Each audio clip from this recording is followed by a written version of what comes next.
Alright, what's going on, guys? Since the Elden Ring DLC trailer dropped in February, things have been relatively quiet when it comes to official news regarding the subject. Now we got the trailer itself and a plethora of interviews all in the same day, which in fairness is more than enough to keep us occupied until the release date in June. However, over the last week, Miyazaki and Bandai Namco teamed up to do some promotional efforts to advertise the DLC further in China. And the way they went about that was by allowing 3 media outlets to participate in an interview and ask Miyazaki a handful of questions. Now this has flown under the radar quite a bit. I haven't seen this covered anywhere, but there is quite a bit of very good information that we haven't heard talked about before, especially on the lore side, with some very interesting official confirmation about a big lore mystery. Now we're going to be breaking down this entire interview, but we are working off of a translation as the original sources were all in Chinese, so do keep that in mind. But as we begin today, if you want to stay up to date on all things Elden Ring DLC and enjoy the lore and discussion,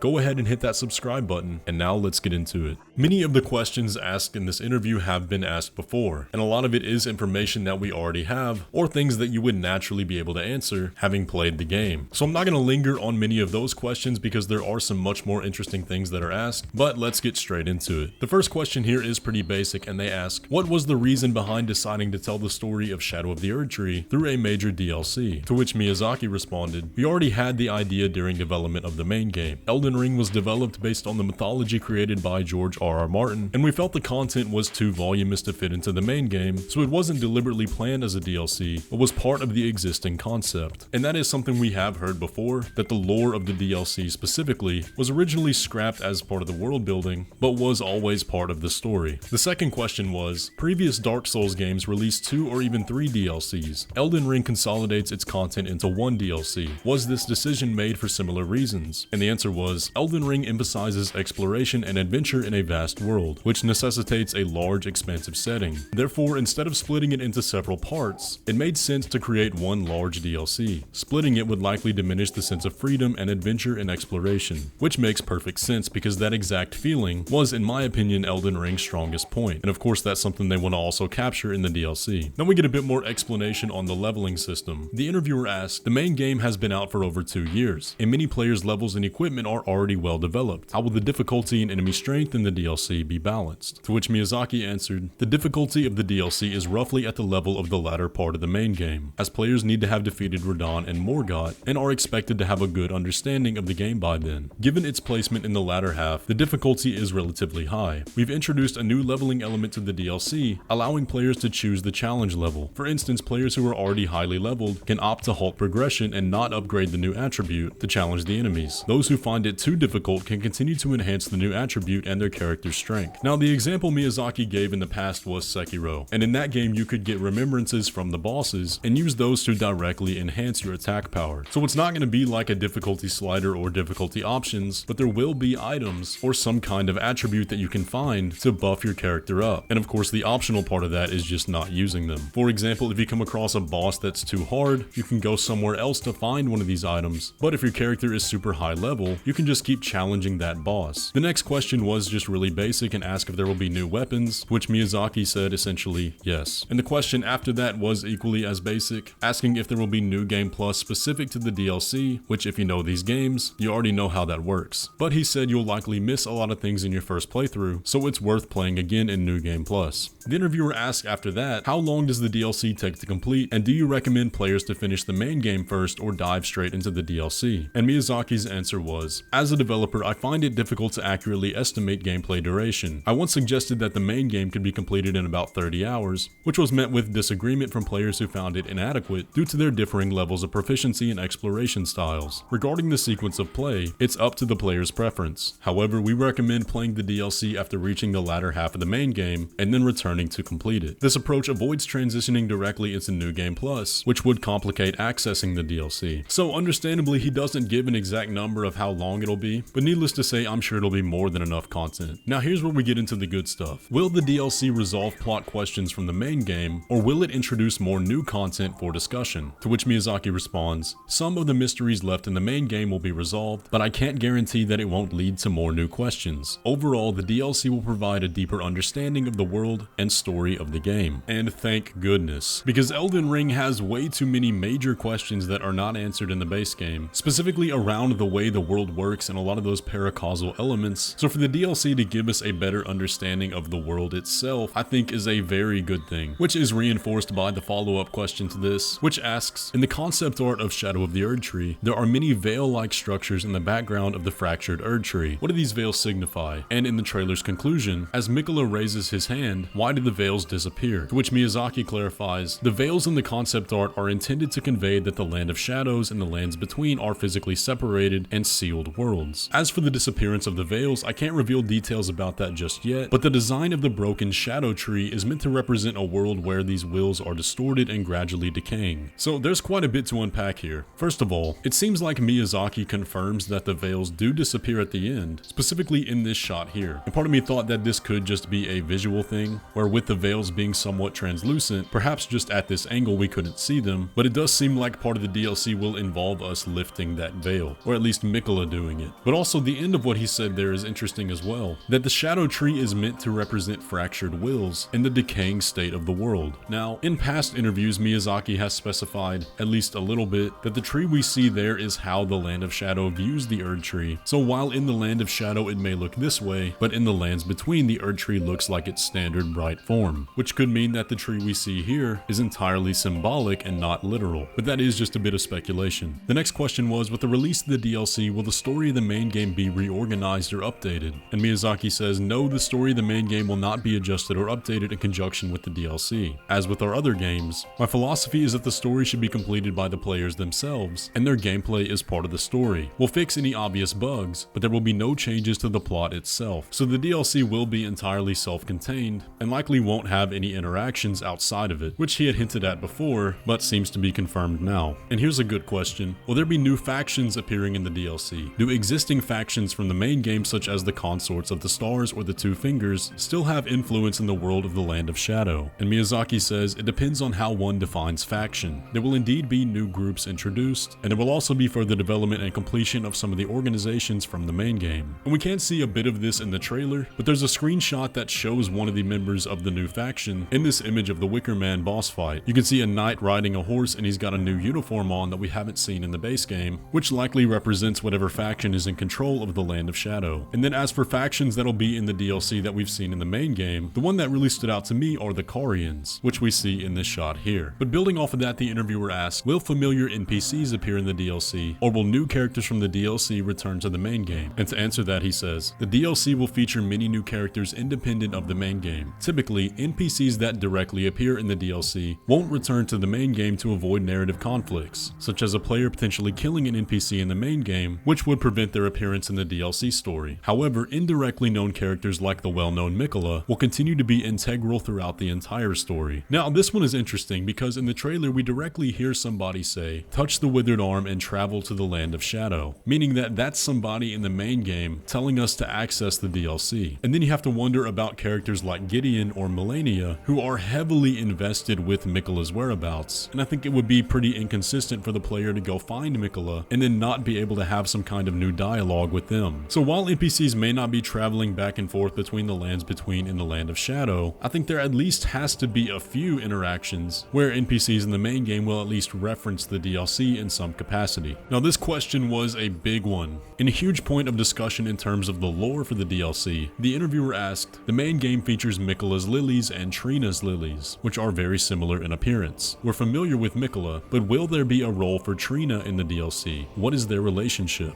And Miyazaki says, the identities of Mikola and Trina have sparked much discussion since the game's release. They are seen as distinct entities, but their specific relationship has not been disclosed as we want players to explore this on their own. It can be confirmed that Trina will appear in the DLC, and their relationship will be further explained. That is huge, because in all the speculation about the DLC, Saint Trina is like number one of characters that we want to see appear. Now for those of you that aren't super deep into the lore, Saint Trina is another version of Mikola, a sort of doppelganger that is this divine entity of sleep. And throughout the entirety of the game, we see constant references to her, with major quest lines found in cut content, and she's a pretty big candidate for a big boss in the DLC. So I hope this means there's a lot that's going to be explored outside of just item descriptions, but we'll have to wait and see. Now I will have a full lore video on Saint Trina coming out pretty soon, so be on the lookout for that. Next we have another good question about endings to the DLC. The interviewer says, will the the ending chosen in the main story affect the narrative of the DLC, and does the DLC have multiple endings? To which Miyazaki says, the DLC operates independently, so the choices made in the main game do not affect the DLC's narrative. As for endings, the DLC does not have a definitive end or final point like the main game, which features multiple endings. However, players will still face some decisions during their playthrough. Now this one's really interesting because it says there's no definitive ending, which I find kind of weird because we've never had a DLC that didn't have some sort of conclusion to it. They've all been fairly linear, so I'm kind of thinking personally that there will be several different linear paths with the narratives such as involving Mesmer, Mikola, and the other major players of the DLC. Kind of like how you could choose to tackle the demigods in different orders in the base game. I think we'll see something similar like that here. But it does kind of sound like we'll be able to make decisions that could influence the story in different ways each time we play it, but that is just a bit of speculation. Since we are working with the translation, I don't want to read into the exact wording too much. Now here's another really good question. Why is defeating Star Scourge Radahn a prerequisite for entering the DLC along with Bloodlord Mohg? I think the Morgoth there is a typo. And Miyazaki answers, from a narrative perspective, the reasons behind this requirement will become clear after experiencing the DLC, as this avoids spoilers, but from a game design standpoint, since the typical player progression involves defeating Radahn before Mohg, these prerequisites were implemented to reflect the general gameplay sequence. Now this is very interesting, because the initial reaction whenever we learned we had to defeat Radahn was one of confusion, because you can get to Mohgwyn Palace without beating Radahn. So the question is, well, why is he a requirement then? But now thanks to this interview, we know that there is a lore and narrative reason of why that's the case, which allows us to start to run wild with some speculation. Is there going to be an NPC quest that leads us into the DLC? Is there something new in the Eternal Cities? Or will there be some sort of narrative plot point involving the stars that Radahn was holding back? These are the questions we now need to be asking. But moving on from the lore discussion, the interviewer then asks, is Shadow of the Erdtree the only DLC for Elden Ring? If not, is there anything else you can reveal about future plans? To which Miyazaki says, unfortunately, Shadow of the Erdtree is both the first and the last DLC for Elden Ring. There are no further content additions planned for the game. However, whether the Elden Ring story is conclusively finished has not been decided. FromSoftware tends to keep possibilities open for their IPs, but as for Shadow of the Erdtree, it is indeed the only DLC. So Miyazaki did say earlier in the year that they didn't have any more DLC planned, but now it seems they've definitively decided that this is the last content for Elden Ring. Now, whether or not we're going to get an Elden Ring 2, he says it's still up in the air, but they said the same thing about Dark Souls, and obviously Dark Souls 4 never happened. So personally, I wouldn't get my hopes up too much, but we can't say for certain that's not going to happen. Another interesting question is raised where they say, as for potential future stories, if there were to be another installment, what kind of stories would you personally want to explore? Miyazaki answers, it's difficult for me to answer this question without risking spoilers. My approach to game development involves thinking and creating simultaneously, and there are still too many variables at this stage. Thus, I can't provide much detail at this point. So it does sound like they've got another project that he's at the helm of underway, but obviously since nothing else from them has been revealed yet, he's not going to say anything. And then the final question of the interview asks him about other Souls-like games. Since the release of Demon's Souls, many Souls-like games not developed by FromSoftware have emerged. Has Mr. Miyazaki tried any of these games from other developers? And as a pioneer of the genre, how does he view the diversity of Souls-like games today? And they specifically mentioned Lies of P, but it seems the translation cut that out. Miyazaki answers, we never formally defined the Souls-like genre. I frequently played these games as a player and am delighted to see so many of them. There's a lot of praiseworthy content in these games from which I, as a creator, can learn. It's a great opportunity. Originally, developing Demon's Souls was about following the trend of the times and meeting user expectations. But our exploration with other developers aims to enhance the gaming experience for players. And you really gotta appreciate how humble he is here, because there are a lot of Souls-like games out there, and very few that have replicated that FromSoftware formula well. And for him to say that yes, they enjoy those games and can learn from them, really shows the character over at FromSoftware, and I think we can all appreciate that.